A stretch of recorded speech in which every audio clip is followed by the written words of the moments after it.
उम्मीदवार आगा सैयद मुंतजर ने अपनी जीत का दावा किया है। उन्होंने कहा है कि नेशनल कॉन्फ्रेंस पीडीपी पर निशाना साध रही है, लेकिन इस बार बडगाम के लोग उनकी बात नहीं सुनेंगे, बल्कि वोट के जरिए उन्हें फैसला करेंगे। वहीं पीडीपी विधायक फयाज अहमद मीर ने भी बडगाम में पीडीपी की जीत का दावा किया।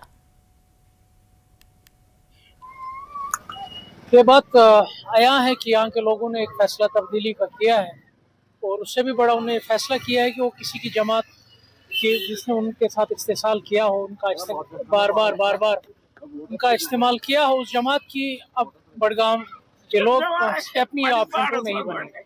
लेकिन वो लगातार आप पर इल्जाम लगा रहे हैं, तो कैसे देखते हो उन इल्जामात को? क्या आपको लगता है उन इल्जामात से कोई फर्क पड़ेगा? या देखिए, ये उनकी तबीयत का हिस्सा है कि इश्यूज कहीं उन पर सवाल ना उठे कि उन्होंने जो वादे 2024 में यहाँ के लोगों के साथ किए, क्या वो वादे जमीन पर उतरे।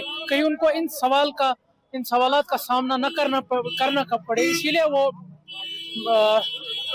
अटेंशन डाइवर्ट करने की कोशिश करते हैं। बाकी लोगों ने, यहाँ के लोगों ने ये मन बनाया है कि वो किसी जमात की स्टेपनी ऑप्शन को नहीं बनाएंगे। वो अगर हमारे ऊपर सवाल उठाते हैं, उनको ये पहले देखना चाहिए कि 60 साल से वो यहाँ पे है।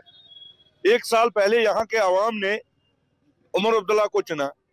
1 साल से आप देखो इस कॉन्स्टिट्यूंसी में क्या हाल है।